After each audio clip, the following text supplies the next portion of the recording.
Okay, hello, happy Thursday evening to everybody. I hope you are all well and enjoyed the last couple of days of weather. It was gotten quite chilly, and the air quality was pretty good on Tuesday and Wednesday. Today it got a little rough, but sure do appreciate the days where the air quality index is below 100. We'll see what happens the rest of the week. So how's everybody doing? Please say hi in the chat so I know who you are, and welcome if you are here with me live, and welcome if you're watching the recording. And please say hello so that I can say hello back. Tonight I've got my cap on, my little hat, and that means I'm in a good mood. So welcome. Yeah, there we go. So let's see. Let's just jump right into, where are we here? Where are you, Chris? I don't know. I'm confused. There you are.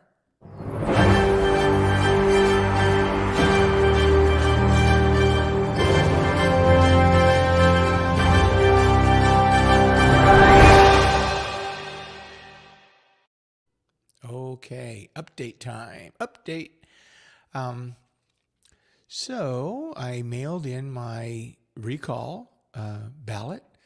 I think we have until the 15th of September to get that rascal mailed in.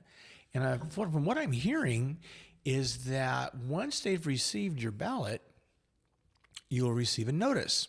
So I'm looking forward to that. We'll see what happens and how long it takes them to acknowledge that they received. Hey, Cheryl, thanks. Nice hat. Yeah, you can see I've had it for a while, kind of discolored around the brim, but that's what happens in the summertime. Keeps the sun off my head and off the tops of my ears mostly, Yeah, so thank you. So we'll see how that goes. And then I think it's October or something when they actually finally will tabulate the results. We'll see if we have a new governor or whether Gavin Newsom remains our governor until 2022. Because, elections are just around the corner, so it's kind of weird. Personally, I think this is a waste of taxpayer money. He's going to run for election in a year. So, why can't we just wait? And if people really want a new governor, they can vote him out of office. But this is kind of a cheap way to get someone else in there. He needs, I think, 55%, I think, to stay governor. But if he does get recalled, then the person who replaces him only has to get a plurality, not a majority, just a plurality of votes. So, someone could technically become governor with like 16% of the vote. That's like, to me, that's not the will of the people. That's an end run around the process. It's gaming the system, and our whole recall process, I think, deserves a reboot. Look at it and a reformulation. Yeah. No matter who's governor, it's just not fair. It's just not fair. Anyway, we'll see what happens.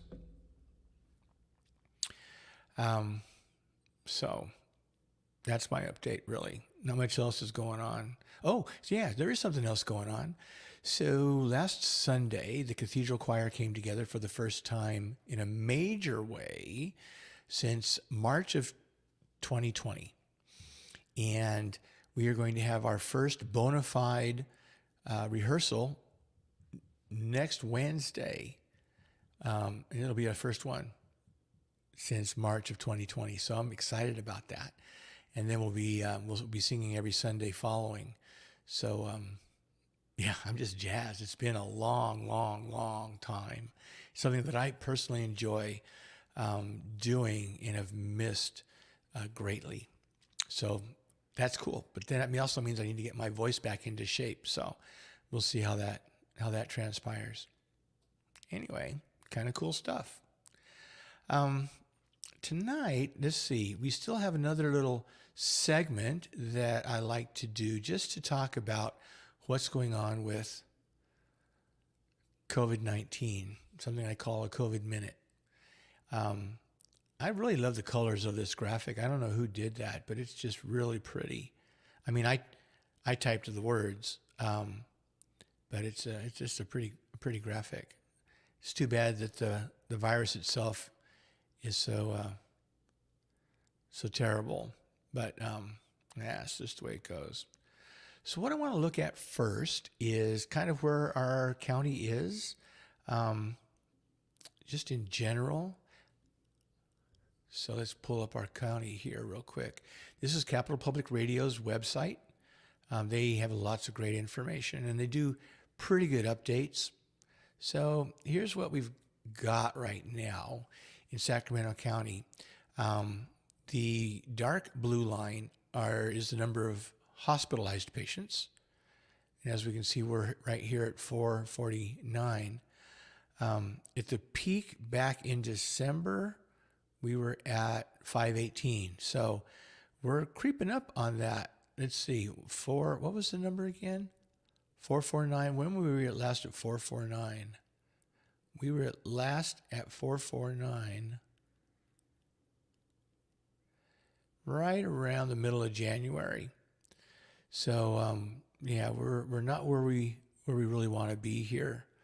The light blue line down here is the actual number of people in ICU, and we're at 98. And the last time we were at 90, and back in, let's see, January we were at 120, 130. Last time we were at 98 was, right around there, right at the end of January, beginning of February. So we were hoping that things would be better this time of the year, at this point in time. But it doesn't look like the numbers are moving in the right direction. There's a slight downturn in ICU, as you can see here. Yesterday was updated. It got as high as 114 back at the end of August. It's now at 98. But, that's just one day. And one day does not make a trend. And so we have to keep looking at the numbers here as they progress, because you can see it dips and goes back up again. So just kind of have to take a look at the big picture. I saw a headline just before the show that said that Yuba County is at 148% capacity. And that's not good at all. I don't know what they're going to do. I don't know how they're going to handle it. My guess is that if they can't find people beds in Yuba County, they're going to ask Sacramento County if they can transfer people over here, which will then add, of course, to the number of people in our beds. And it's just a bad regional positioning, because who knows what's going to happen, right? So that's kind of where we're at right there, and I was thinking, as horrible as Hurricane Ida was, and the number of people that were injured, their hospitals were full with COVID patients. I do not know where the people were going. They're like 4 counties down there, and they're all full up. And I just can't imagine what type of a logistical problem that is. We're dealing with people's health and people's lives, and they're just overwhelmed, and it's just a horrible situation. And now we've got New England, the northeast coast. They got hit by a horrible storm. It was actually part of Hurricane Ida as it made its way up the coast, up the inland, starting in Louisiana on up. It sort of angled east, and a lot of people died in up in there. Lots of terrible flooding.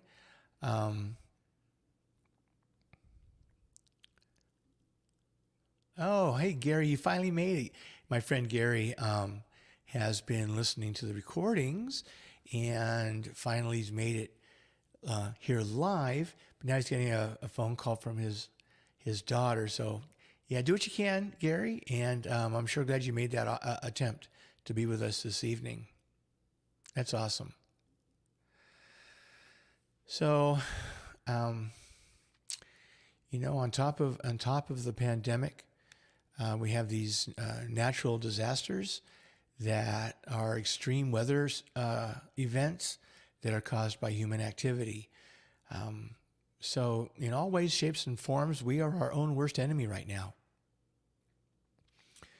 There's a majority of, well, not a majority, I wouldn't say it's a majority, but there's a good number of people who, for one reason or another, do not bother getting vaccinated, and do not bother wearing a mask, and are getting exposed to COVID, and that's why we're having those big numbers in the hospitals.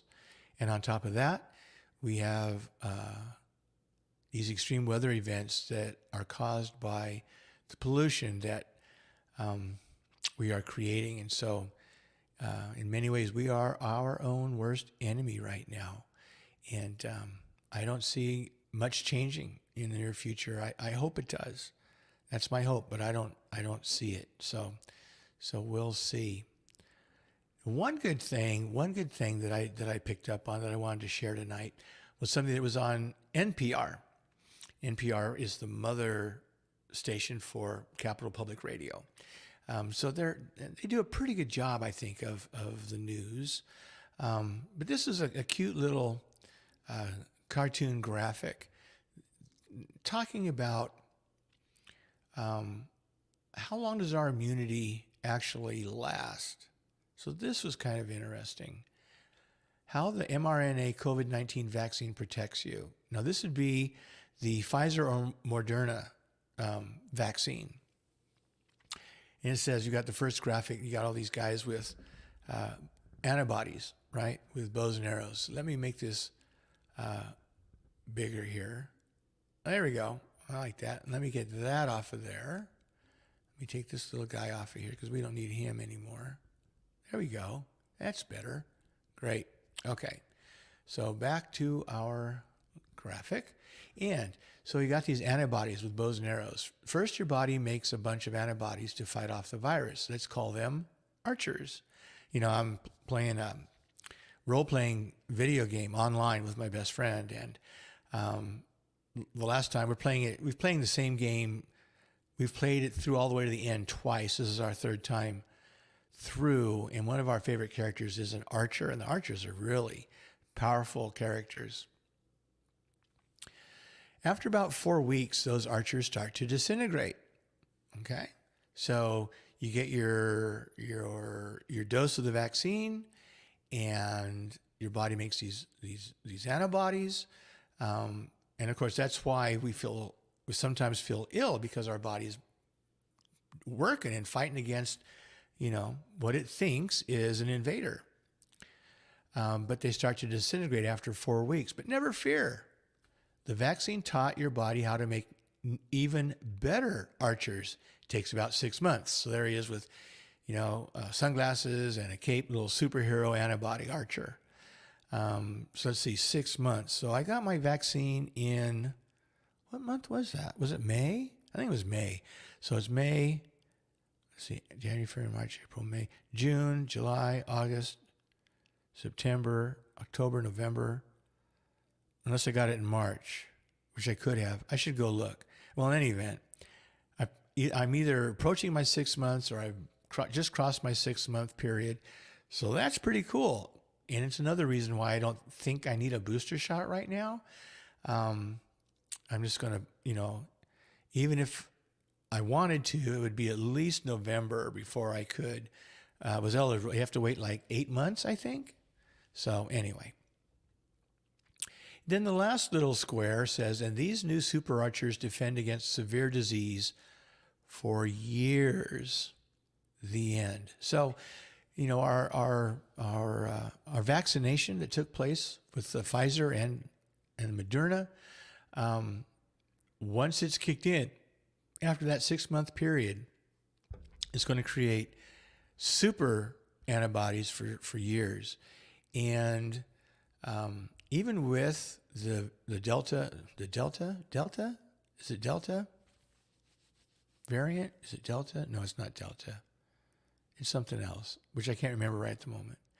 But even with that, even though when we first got it with Alpha, maybe it is Delta, with Alpha, it was about 96, 98% effective. And even with this Deviant, it's about 88%, which is far better than any flu vaccine ever was. Flu vaccine, I think, is anywhere from 6% effective to maybe 60% if you're lucky. And that's if they got the formula right. So I think even with the new variant, that if you were vaccinated with the Pfizer or the Moderna, you're still in good shape and not to worry. So that was good news.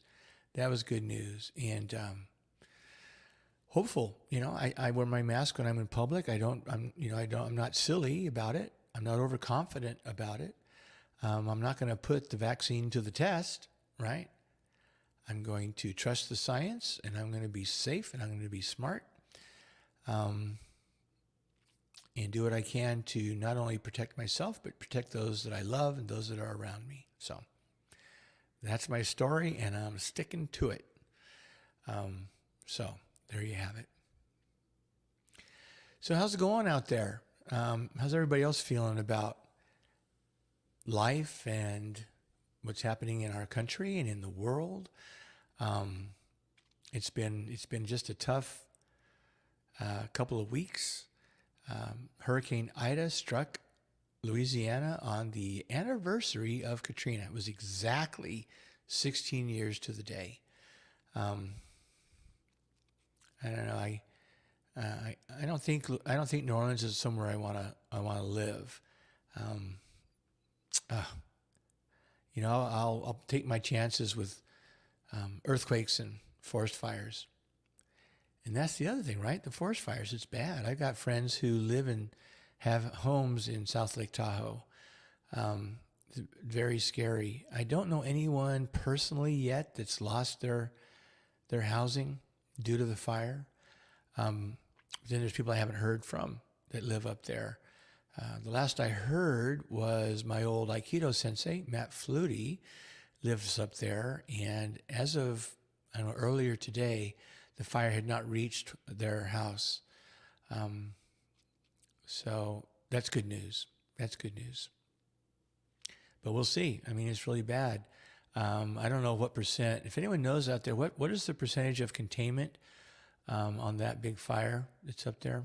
I don't know. I haven't looked at it recently. It's here's a comment. Let's see what we got.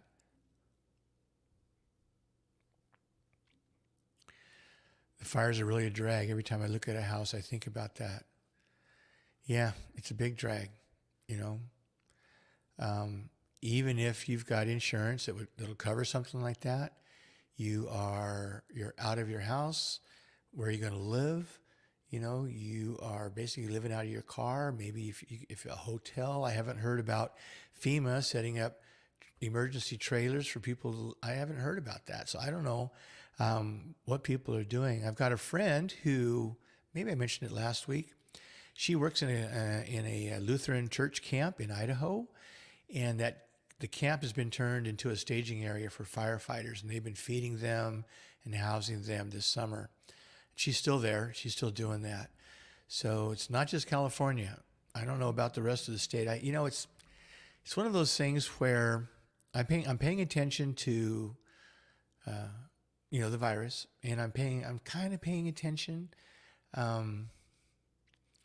to what's happening weather-wise with these extreme weather events, but I'm not paying a lot of attention to the fire. It's I know people that survived the camp fire that went through Paradise, California, and it's just really hard. It's just really hard emotionally to think about the devastation, not just to people's housing, but to our whole environment. Let's see what we got here. The Caldor fire is 25% contained. You know, the firefighters are putting themselves in harm's way. That fire can surround and turn on the firefighters quickly. It become a very, very serious situation. But we look at, not just the trees that are burning, but the habitats and the animals that get caught in the fire, and just the destruction, the natural destruction of our environment. And it's hard. Now, as an environmental biologist, I kind of know the recovery, what happens after a fire. The problem with these fires is they're burning in a way that they probably wouldn't have naturally when a lot of undergrowth is allowed to build up. The fires can be hotter and go faster than if the undergrowth is either naturally burned or controlled burned or cleared. But what happens with a fire is that the pine cones open and the pine seeds will fall out. And they'll fall on soil that it's got lots of carbon and other organic materials, and it's fertile for them to sprout. And a new forest will begin to grow. But meanwhile, it's bad. And if it covers a lot of territory, which the Caldor fire is covering a lot of territory, when the rains come, then we have to start watching out for mudslides. And the silt gets into the streams, and then the fish can't breathe. So there's this domino effect on the environment when stuff like this happens. That's just very upsetting. It's just very upsetting. The bad air that we get here in Sacramento is minor compared to the loss that's actually taking place for the people who have been directly touched by any of the fires that are happening in the Northwest. It's very sad. Very sad. So I guess my only thought would be that if there is a charitable organization that you know about that you can donate to that is providing services to not just our forest firefighters, say that real fast, but they're also helping the people who have been affected by the fire, that have been displaced. In many cases, they might have left with the clothes on their back, no place to stay. They might need food and housing and clothing and care. And if nothing else, they need someone to talk to, probably. So they're not going through this by themselves, but that they have someone that will go through this with them as a friend, someone that will listen. But I mean, what more can you do? I don't know. Anyway, yeah, that's going on. Take a little bit of a breath there. So one of the things that I was thinking about over the last couple of weeks, I'm going to just close a couple of things here on my browser just to loosen things up a little bit. So one of the things I've been thinking about is why is America, and when I say America, I mean basically the United States. It's just weird that we call the United States America when technically Canada and Mexico and Central America and South America, it's all America, right? And yet we have appropriated that name for us, probably because we don't know how to, what we would be United Statesians? Is that what we would be? I'm a United Statesian. No one wants to say that, so we say American. And everybody seems to know what that means. But Canadians could say, hey, I'm American. Yeah, why not? Anyway, for us United Statesians, why are we the way we are? When, how did we even start thinking about, being superior or having the right to dominate, that we know better than other people? I was curious about that. So I started doing some research, and a couple of articles came my way, and I discovered something, and I didn't know it before this year, but how many people have heard about the doctrine of discovery?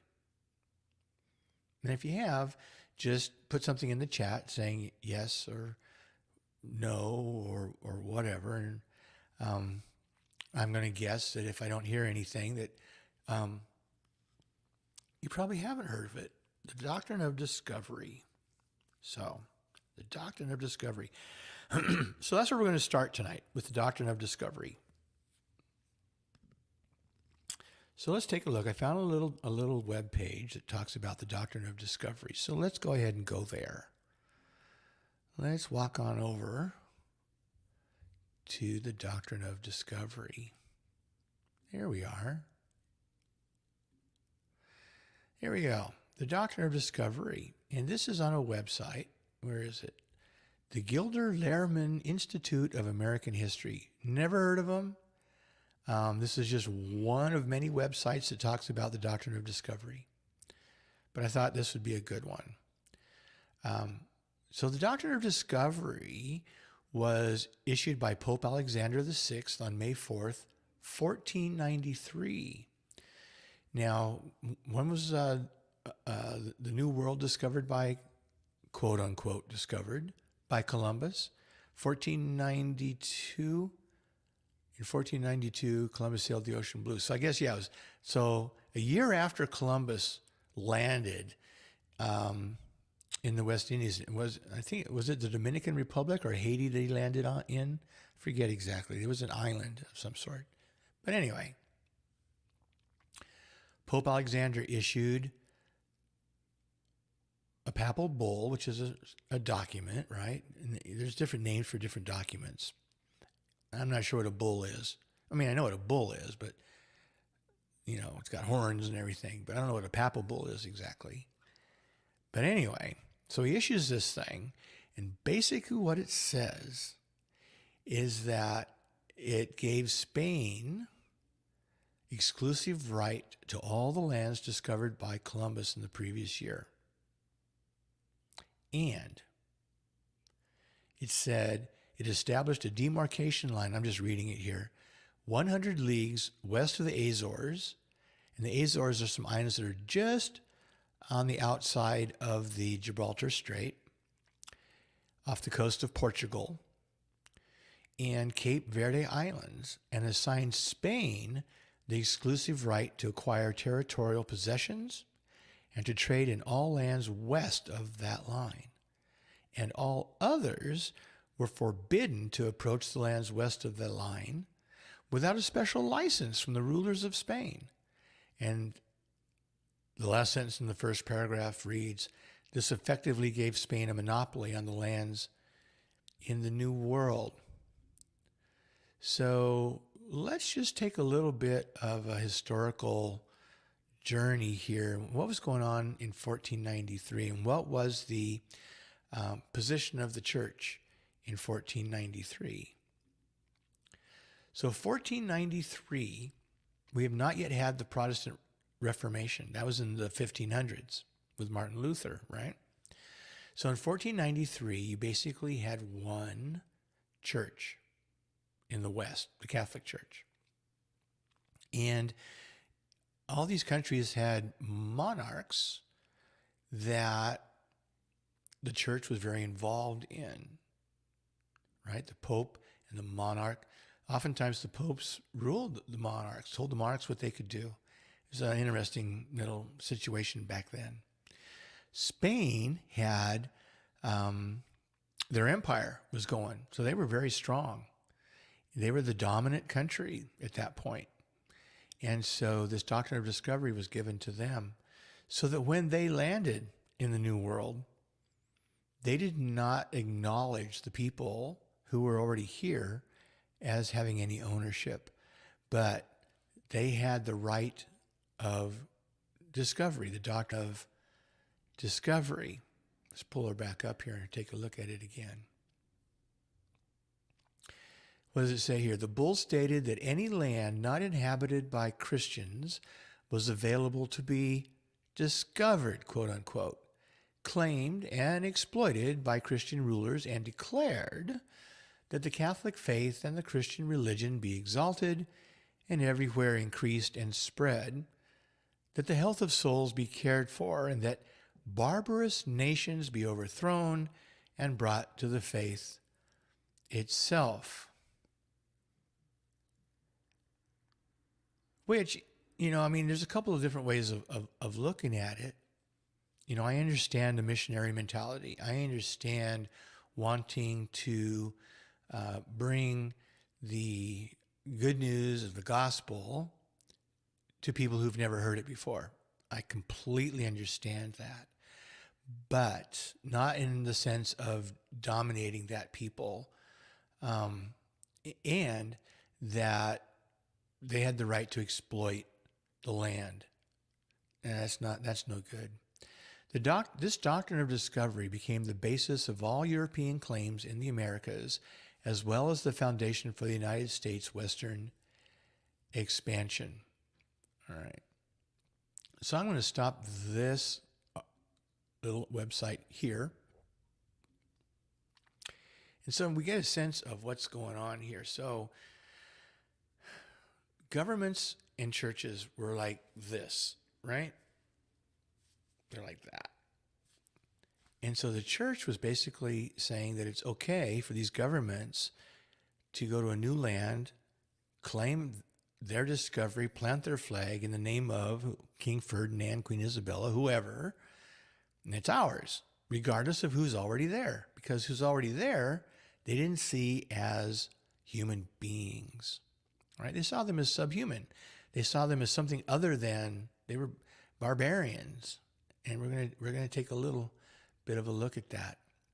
One of the things I thought was interesting is I'm going to pull up the Declaration of Independence. So we're going to jump 300 years, right? Now it's 1776. And let's see what the Declaration of Independence says. Now they're making a bunch of claims. Hang on a second. We've got to walk on over there, check it out. check out this thing here. Where are you? Oh, there you are. Declaration of Independence. Oh, here we go. So, in the Declaration of Independence, they're making a list of things. Their grievances, right, to King George. Let's go back up here a little bit.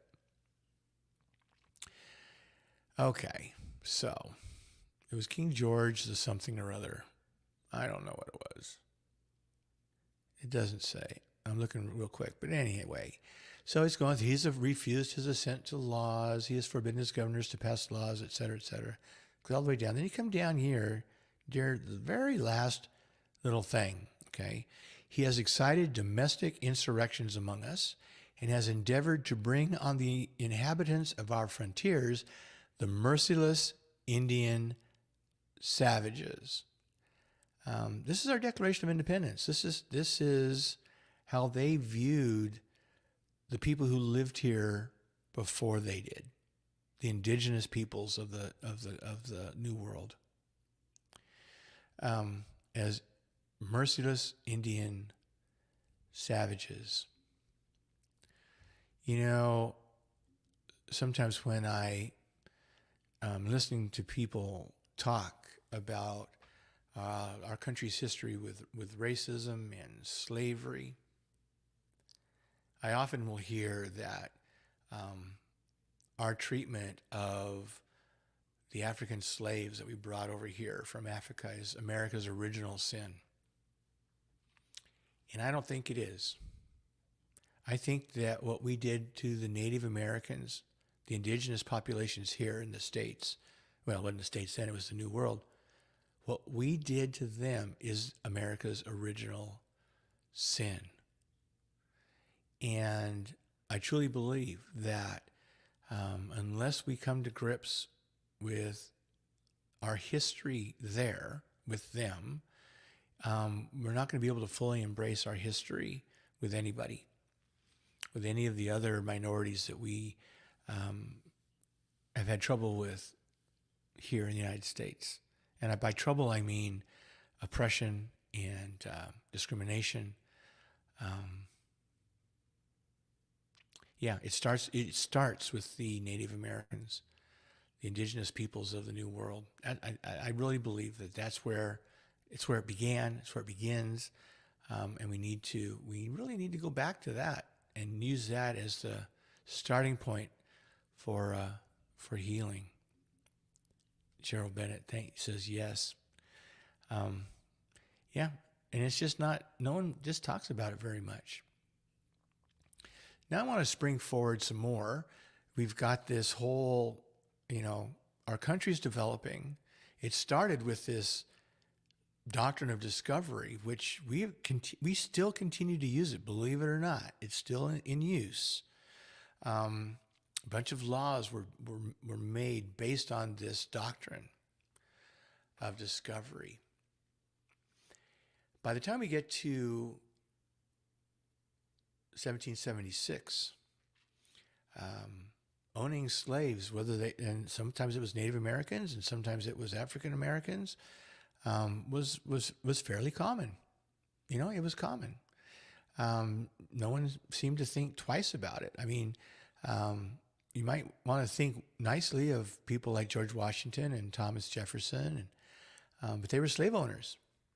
They maybe Thomas Jefferson truly believed that all men, they could have said women too, but they didn't. Because here's some problems, right? There's problems right at the very beginning. All men are created equal, but there's qualifiers, right? Not women, and not men that did not own property, and not men of color. So when it says all men are created equal, they're talking about white, male. Here, you see my fingers? White. Here, where are your fingers? White, male, and property owners. Okay, that's what they were talking about. Now, as time goes on, we have expanded that definition, and I'm glad we have, as we began to understand more about who we are as people, right? But at first, it wasn't that way. And so even though they may have believed that all men are created equal, they were still slave owners. So there's a disconnect there. There's problems. right? And it's built in. That's one of the things about critical race theory is it teaches that racism is built into the very fabric and foundation of our country. And a lot of people, they just don't want to deal with that. They don't want to look at it. They don't want to admit it. They don't want to accept it. They don't want to let it in, because then, if you do, there's a feeling attached to that. There's remorse. There's remorse. And along with remorse comes contrition. And along with contrition comes penance. And along with penance comes reparations. So people just don't want to go there. And I get it. It's tough. It's tough. It's a moral decision to take that on. So anyway, 1776. Now we're going to jump ahead. I don't remember exactly what year we're looking at here. Let me see if I can say. It's 1823. So let's see how many years. So 1776, 76, 86, 96, 106, or 806, 1806, 16, 26. Anyway, a bunch of years. We have what's called the Monroe Doctrine. And I'll bet you've heard of the Monroe Doctrine. We're taught about the Monroe Doctrine in school, at least I was. I don't know if it's still taught. I hope so, because it's really important. It's where we, things about the Louisiana Purchase. So here we go. This is from Britannica, the Monroe Doctrine. It's named after President James Monroe. It's something that he put forward December 2nd, 1823, as a part in his annual message to Congress. And here's what he says. He says that the old world and the new world had different systems and must remain distinct spheres. So Monroe made 4 basic points. The United States would not interfere in the internal affairs of or wars between European powers. Okay, and we know that by the time you get to World War I, that no longer held true. 2, the United States recognized and would not interfere with existing colonies and dependencies in the Western Hemisphere. And we know that that didn't hold true, right? Because we meddled in Latin America a lot. But here's what's interesting. Number 3, the Western Hemisphere was closed to future colonization, right? That meant that Spain and France had a huge foothold in the United States. Or I would say, because at this point in time, we had the East Coast all the way down to Florida, and there are some states coming in where we don't really have a United States yet, all the way from sea to shining sea, right? But a lot of it. Any attempt by any European power to oppress or control any nation in the Western Hemisphere would be viewed as a hostile act against the United States. So basically, the Monroe Doctrine was really saying, Europe, keep your hands off, right? And it basically also meant that they could no longer expand west in the United States, what was to become the United States. So France owned this huge swath in the middle of the U.S., right, in the middle of the continent there. And it became what was known as the Louisiana Purchase. And they bought that from France. Florida, of course, and some of the southern states were Spanish. Spain, quote unquote, discovered there, and England up in the Northeast. It was called New England, right? It was England. So here we go. The first draft of the message included a reproof of the French for their invasion of Spain, an acknowledgement of Greek independence in the revolt against Turkey, and some other indications of American concern in European affairs, but we weren't going to get involved, right? So there's a whole bunch of information here about what was going on?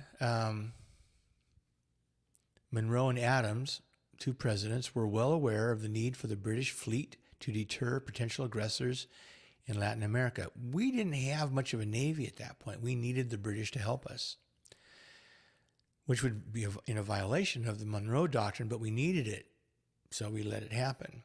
Because the United States was not a major power at the time, and because the continental powers apparently had no serious intentions of recolonizing Latin America, Monroe's policy statement was largely ignored outside the United States.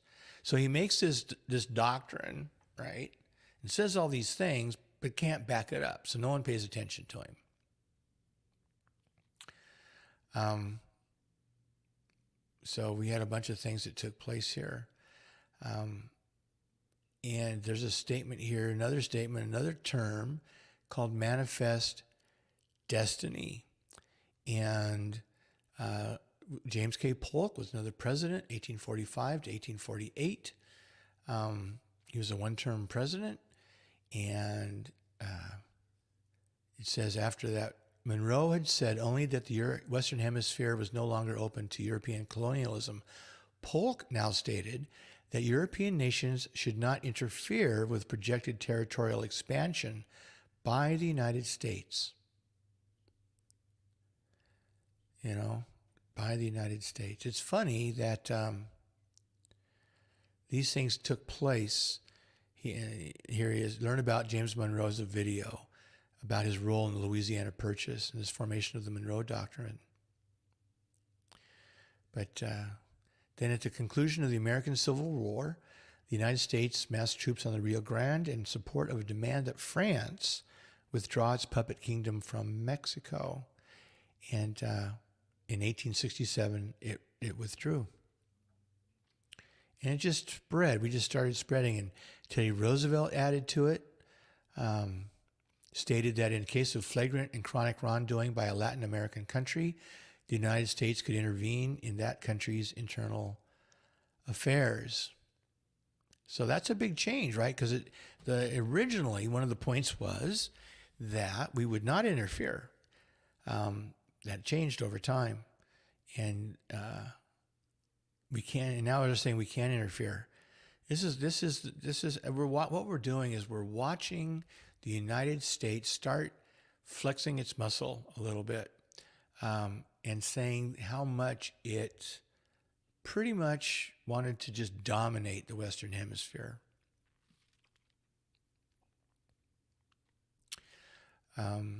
Let's go through here a little bit more and see what we can pull out. The Navy was growing, looks like. The Roosevelt Corollary became closely associated with Roosevelt's big stick policy. Remember, he's the one that coined the phrase, walk softly and carry a big stick, which called for the assertion of U.S. domination when such dominance was considered a moral imperative. Of course, who decided that? Probably big business decided it was a moral imperative because they had their fingers in every pot. So we're going through here. So anyway, this looks like we're at the end of the article on the Monroe Doctrine, which is very interesting. Why did we think that we had the right to do stuff like that? Well, that's also quite interesting. So we're gonna get to that. What are we doing for time here? We may not get to all of it tonight. I'm gonna take my shoes off. We'll see how far we can get. The next couple of pieces have a lot to do with what happened to this country in regards to religious groups coming to the United States to escape persecution in Europe. They brought with them some ideas. And because there wasn't anybody else here, except for the Native Americans, their ideas became more widespread and they were influential. So we're going to take a look at something here that I found quite interesting. one of the things that I remember hearing about and reading about back in a long time ago was this idea that the United States was like a new Jerusalem and a new Holy Land, that this was God's chosen country. And if you remember, President Ronald Reagan said that we were the city on a hill, right? That's words taken right out of the Sermon on the Mount that Jesus gave. It's out of the Gospel according to St. Matthew. So there's a lot of religious overtones about the United States and how it sees itself. Maybe how some of its people who govern it politically see it. And probably a lot of the people in this country see it. So let's take a look at some of the beginnings of that. And it goes back to the Puritans.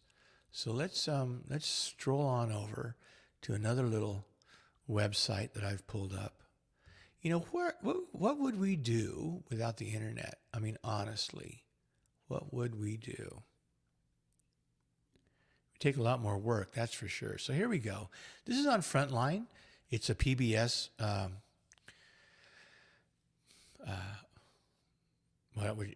They do a show called Frontline, but this is also, maybe this is a transcript from it. But, I don't know if you can see this. Let me see if I can make this a little bit bigger here. We'll see if I can make this bigger. Oh, yeah, I can. Oh. Now we can read that, right? Sweet. All right. What did the Puritans think about God's ancient promises to Israel and how they fit into that? So the Puritans, so we all know about the Pilgrims, right? Landing on Plymouth Rock and everything. Well, they were Puritans. Now, who were the Puritans? So let's take a look at this. The Puritans are a really interesting group in apocalyptic history. And apocalyptic really is about the end of the world and the promises of prophecies in the Bible. Because they really saw the prophecies of great blessing to the ancient Israelites applying to themselves. And they read the prophecies in terms of the political crisis of the mid-17th century in England, and viewed not only the Roman Church, but the leaders of the Church of England in apocalyptic terms as a kind of demonic force that had perverted the true faith, and it was their mission as Puritans to literally purify the church of evil and to bring about the kingdom of Christ, the true kingdom of Christ. So that's who they were. And they felt that in New England, this vision that they had, what does it say here? It says, they saw as a new and empty world, the millennial kingdom, the vision of a truly righteous nation that had been perverted first by the Catholic Church and then by the leaders of the English Reformation. Now in New England, this vision could be realized. So along comes the Puritans. Okay? There's the vision of the New Jerusalem, the city on the hill. I don't know if you've remember hearing about Cotton Mather. He was a Puritan. This is the chosen land for the new Zion. It was a big deal here at the beginning of the colonization of the New World.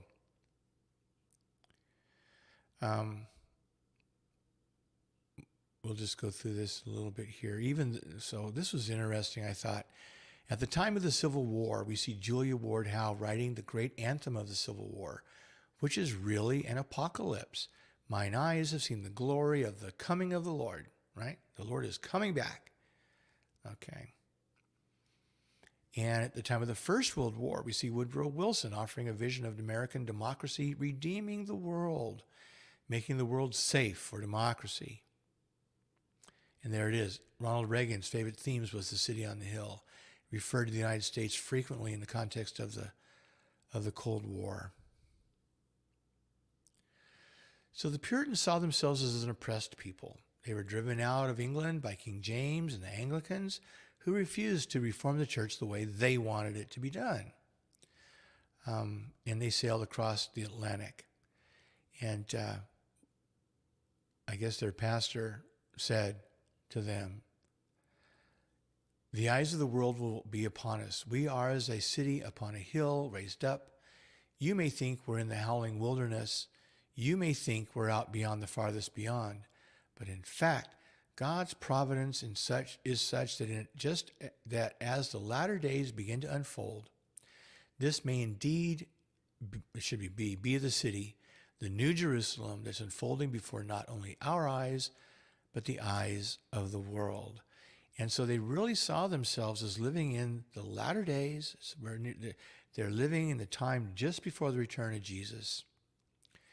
And that they were chosen to be a city set on the hill, to be that example and that light and that beacon for the rest of the world. And here they are in what was to become the United States. And this idea began to propagate throughout the New World. And came on down to us even to more current times. There's still this idea that we're going to export our form of democracy around the world, that we somehow have an obligation, right, to nation build, which is what we did in the last 20 years with Iraq and Afghanistan. We tried to do it in Latin America. We've tried to do it over and over again. And we're bad at it. It's just, we should wake up and get a clue that that's not what we're about.